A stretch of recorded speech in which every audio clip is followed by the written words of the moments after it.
Muy bien, muy buenas tardes con todos los presentes, buenas noches. El día de hoy vamos a continuar con las técnicas de litigación oral, las cuales ya hemos tratado a modo de introducción dentro del ámbito, dentro del contexto y dentro de la etapa de juzgamiento. Precisiones preliminares, muchachos, precisiones preliminares. Recordemos que las técnicas de litigación oral son herramientas que se pueden o se deben en todo caso utilizar a priori dentro de lo que viene siendo el juicio oral. El juicio oral pertenece a la etapa de juzgamiento, mas no es la etapa en sí, porque hemos estado acostumbrados de pronto a ver que existen personas, abogados, doctos, jurisconsultos, ¿no? Que nos comentan que la etapa es la del juicio oral. Sin embargo, por mera lógica, nosotros hemos tratado de establecer que el juzgamiento y el juicio oral tienen una vinculación analógica, ¿no? A la de la parte todo. ¿Qué quiere decir esto? Que el juicio oral, propiamente, es la parte del todo que sería la etapa de juzgamiento. Pues, como es conocido, la etapa de juzgamiento inicia desde la emisión del auto de enjuiciamiento, el cual es inapelable, inimpugnable, pues, ¿no? A diferencia del auto de sobreseimiento, que al ser un auto preclutorio, estamos hablando de 3 días hábiles para su apelación, ¿no? Muy bien, hablábamos también que el juicio oral no puede ser, no puede ser el todo, porque en los alegatos de apertura, ¿no? No tenemos debate. En la instalación de la audiencia no tenemos debate. Tampoco tenemos debate en lo que es la lectura de sentencia. Tampoco tenemos debate en la autodefensa del imputado. Entonces, consecuentemente, no podríamos hablar de juicio oral en toda la etapa de juzgamiento, tampoco en el anticipo de la sentencia, por ejemplo. Deme un momento, por favor.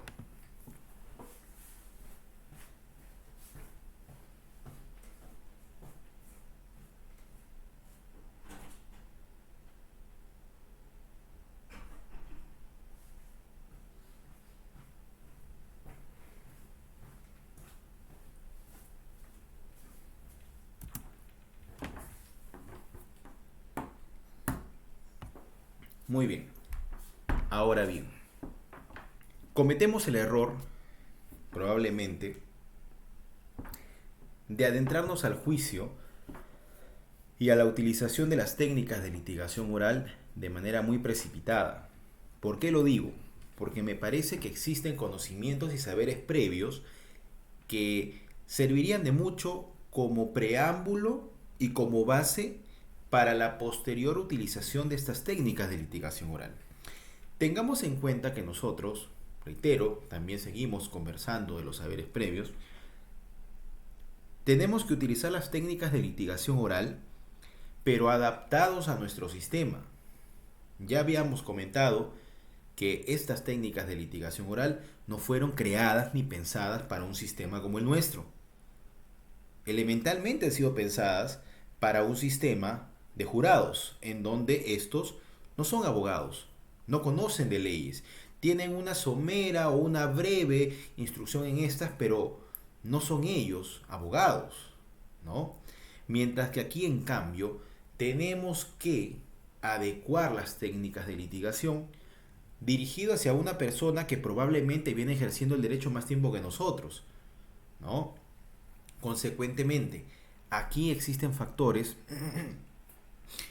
que probablemente deben tomarse en cuenta al momento de ejecutar las técnicas de litigación oral. Muy por el contrario, existen conocimientos como las técnicas de debate, las reglas de la lógica, ¿no? Que se aplican a toda discusión, porque en esencia el litigio es una discusión, es una controversia. Existen dos partes contrapuestas, en donde ya los rasgos adversariales adquieren el clímax de su ejecución, para el cual fueron creados, ¿no? Para el cual fue creada este nuevo modelo adjetivo procesal, ¿no? Que es el Código Procesal Penal del 2004. Desterremos ya, reitero, como paréntesis, hablar o referirnos al Código del 2004 como nuevo, porque estamos hablando pues de 20 años ya desde su incorporación. Muy bien. Consideramos de esta modesta parte que estos saberes, que estos conocimientos son de vital importancia para nosotros poder enmarcar o en todo caso orientar, ¿no?, nuestro debate, nuestra posición, la defensa de nuestra tesis, de nuestra teoría del caso.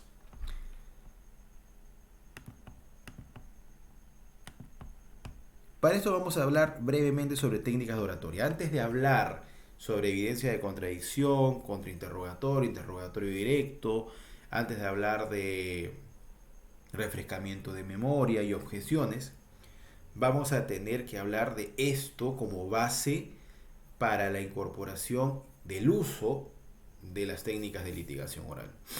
Como un primer paso, nosotros debemos definir los objetivos. Estos objetivos son exactamente los mismos que vamos a nosotros pregonar en los alegatos de apertura. Los alegatos de apertura son una promesa de probar, son una promesa de demostrar, son una promesa de lo que nosotros a lo largo del juicio nos vamos a encargar de defender.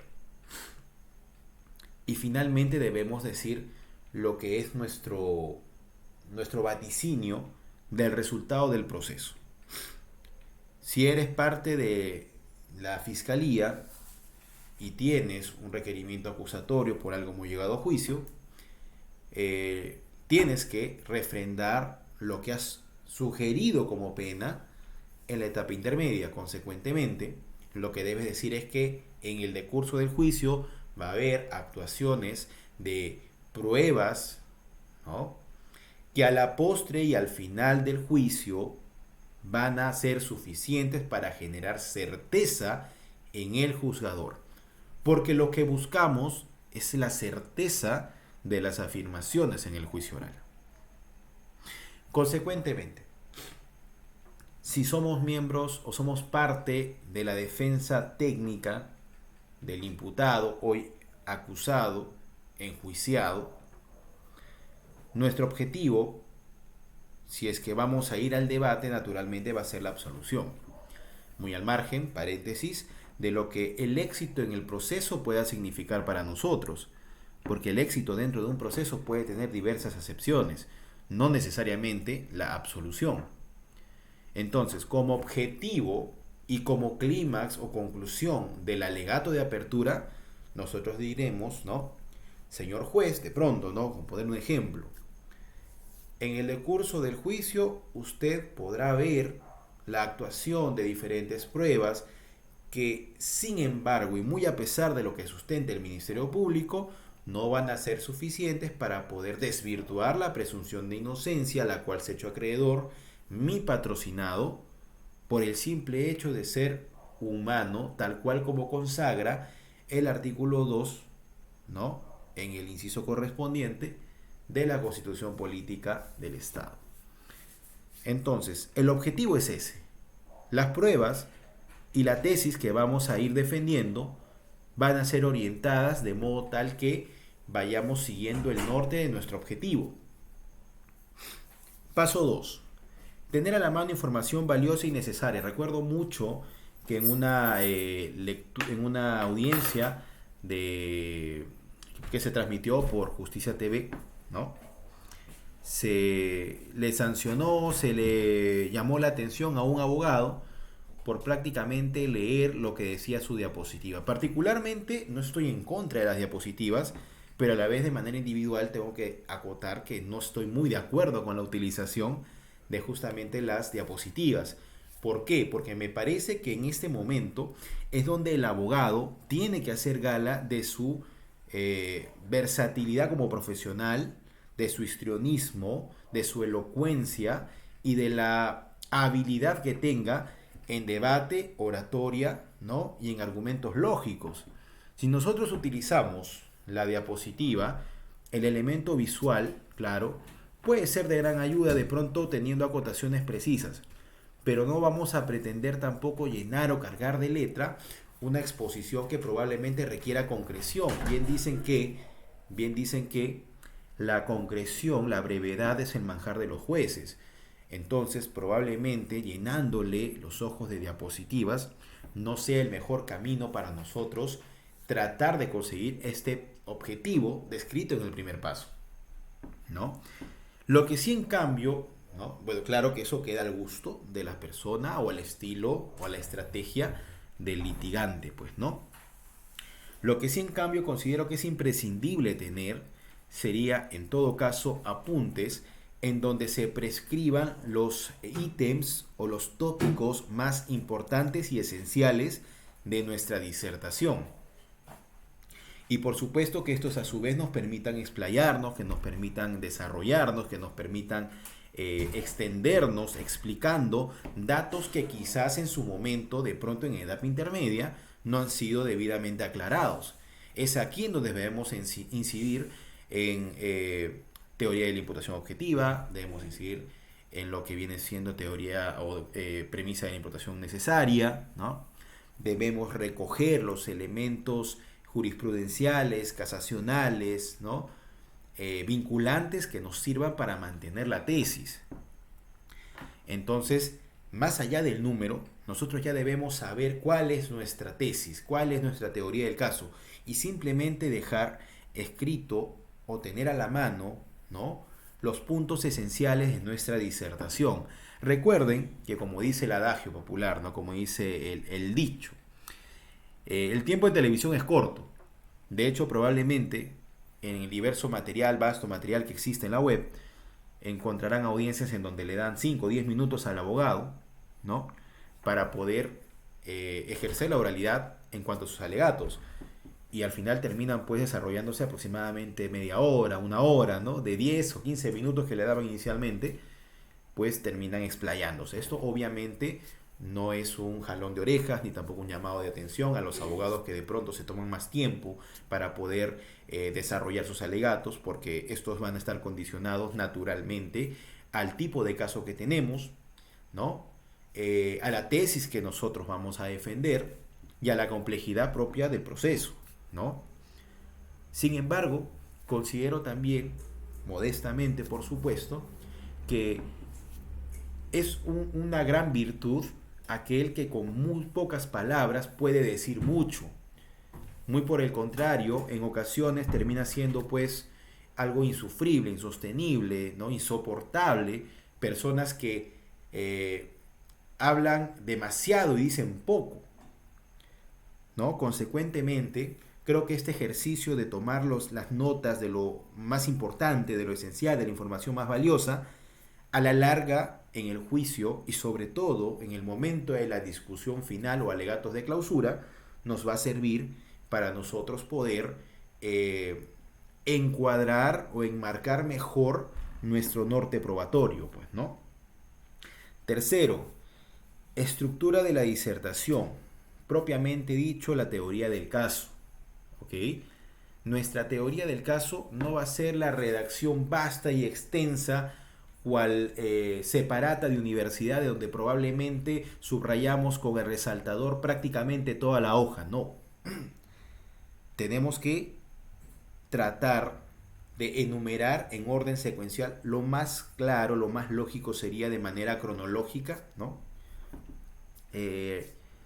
Utilizando los diversos recursos lingüísticos, gramaticales, de pronto la antítesis, de pronto la redundancia y el énfasis, ¿no?, cuando sea necesario. Y es allí donde entra a tallar el cuarto punto, en donde nos hace referencia a que la sustentación del abogado no es un discurso lineal, no es un discurso parejo, no es un discurso que va en línea recta, sino que termina siendo un discurso con diversos tópicos, énfasis y momentos de energía diferente, ¿no? En consecuencia, no se trata de hablar, se trata de debatir, de declamar, porque no estaríamos haciendo alegatos si es que estamos hablando en un mismo tono de voz, Si es que estamos utilizando un estilo lineal, básicamente estaríamos leyendo sin la hoja. Y eso no es alegar. La alegación implica incluso un cierto grado de histrionismo. Reitero, las técnicas de litigación oral no han sido pensadas para un sistema peruano, en donde probablemente la gente camina y se explaya y se distribuye a lo largo de la sala. Aquí no es así. Sin embargo, tenemos que tratar de adecuar a nuestro estilo, a nuestra manera y a la peruana estas técnicas de litigación oral. Pero doctor, nosotros tenemos muy poco espacio y más cuando se trata de multiplicidad de acusados, de enjuiciados, probablemente el espacio sea mucho más corto, mucho menos extenso. Por supuesto.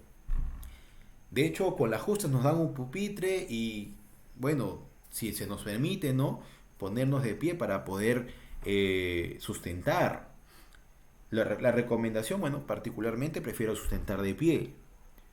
No obstante, hay procesos en los cuales de pronto no se amerita disertar de pie.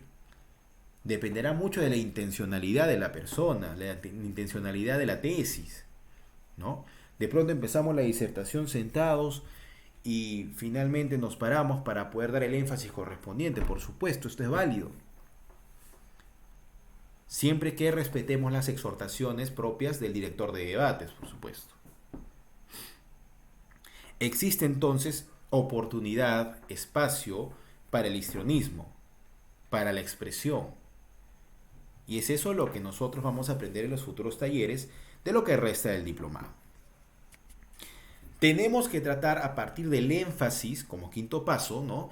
Del énfasis de ciertos tópicos, de acreditar y dar soporte a nuestras conclusiones. ¿Qué quiere decir esto? Quiere decir, ¿no? Quiere decir que cuando vayamos a hablar de las conclusiones específicamente, ¿no?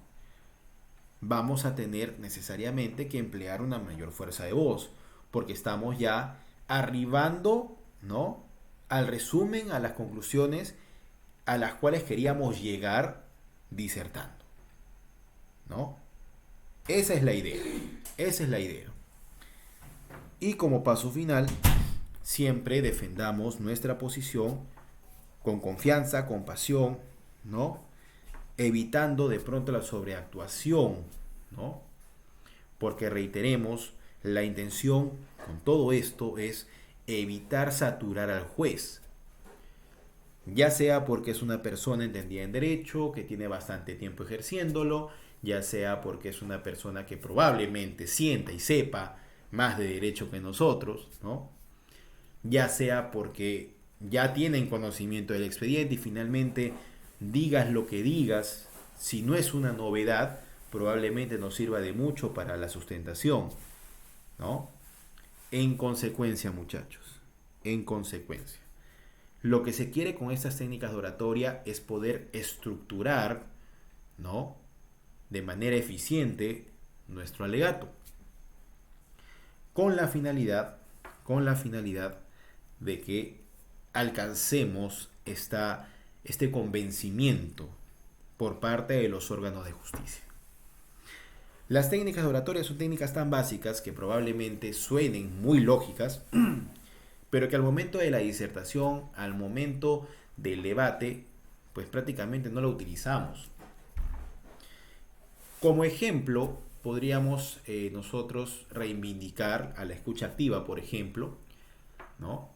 A la escucha activa, por ejemplo, porque existen tesis que se refuerzan y que se materializan en argumentos que no están necesariamente en el requerimiento acusatorio.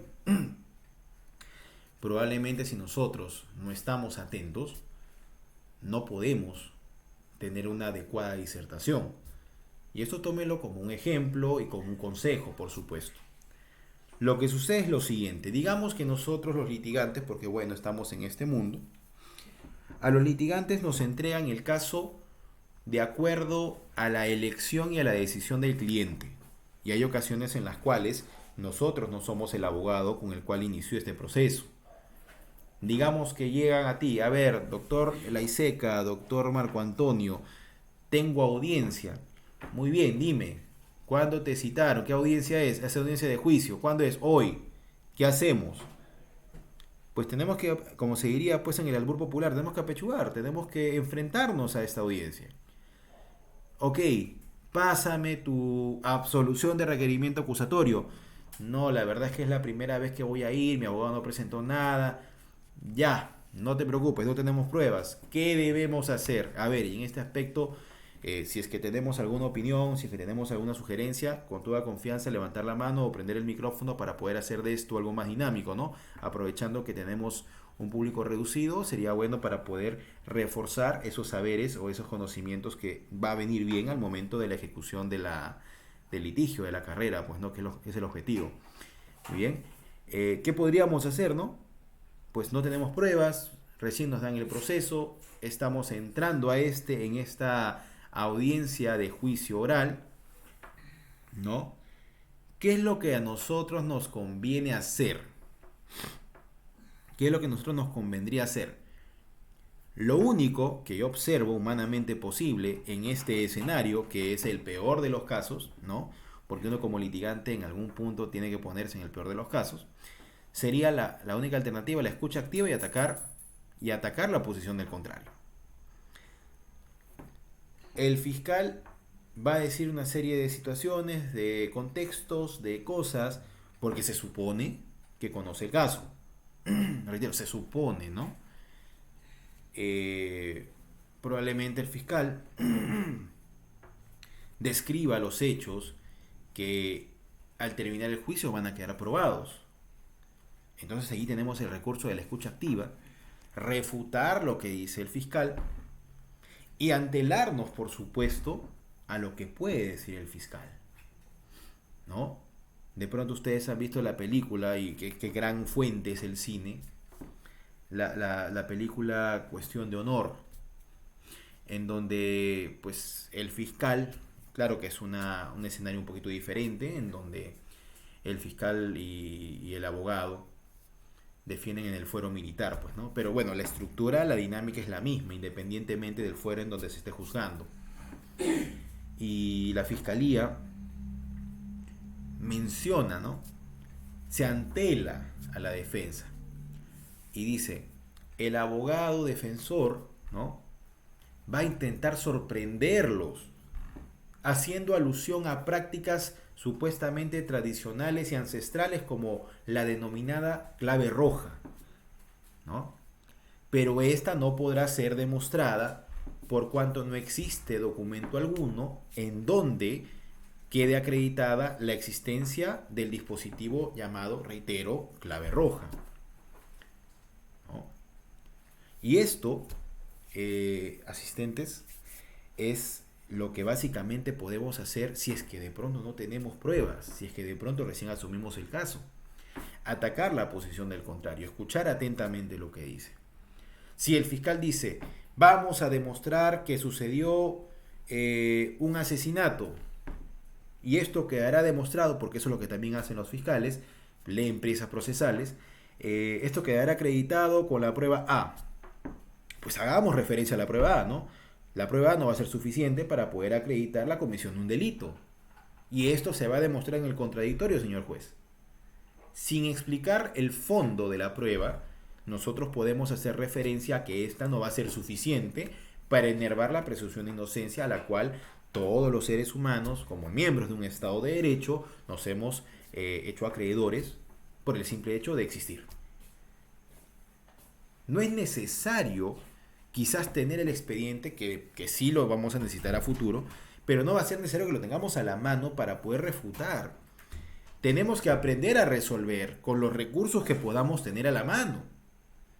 Y eso es lo que vamos a tratar de desarrollar en los talleres que se vienen ya para finalizar este diplomado. Quisiera saber si hasta aquí tenemos alguna pregunta, por favor.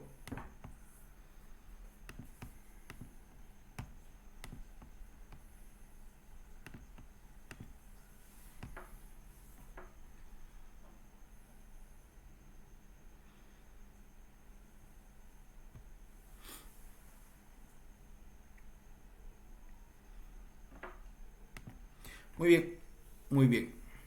Vamos a hacer un pequeño break. Por favor, la garganta está fallando un poco para poder continuar con la exposición de las falacias argumentativas. Luego vamos a tener lo que vienen siendo los silogismos lógicos y terminamos con el primer bloque, para luego saltarnos a las técnicas de litigación, ya propiamente para empezar a desarrollarlas una por una, las cuales van a ser desarrolladas quizás por tiempo. No vamos a desarrollar una por cada sesión, pero probablemente desarrollemos alegato de apertura junto con objeciones, ¿no? Con su diversa tipología. Luego vamos a analizar evidencia de contradicción con refrescamiento de memoria, y finalmente solo una sesión de alegatos de clausura, ¿no? Para poder ya cerrar el tema del juicio. Con eso estaríamos finalizando el diplomado, pero la idea es que esto sea lo más práctico, pragmático posible. ¿Preguntas? ¿Preguntas para empezar el break, por favor?